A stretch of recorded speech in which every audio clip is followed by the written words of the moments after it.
আলহামদুলিল্লাহ আমাদের এই প্রজেক্টের বয়স মাত্র 12 দিন।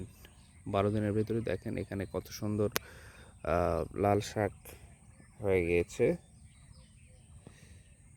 দেখেন, দেখতে পাচ্ছেন। এর পাশাপাশি এগুলো হচ্ছে আমাদের পুঁই শাক, এবং ওই সাইডে আছে আমাদের কলমি শাক, এবং এই সাইডে হচ্ছে এগুলো হচ্ছে আপনার মরিচের গাছ। এখানে আমার টোটাল মরিচ আছে হচ্ছে আপনার, এখানে এই যে এই পাশে আছে এই যে 1টা 2টা 3টা 4টা, আর ওই দিকে আছে হচ্ছে আপনার 14টার মতো আছে। তো এই তো মোটামুটি আমি অলরেডি গতকাল এই মরিচ গাছে টিএসপি দিয়েছি।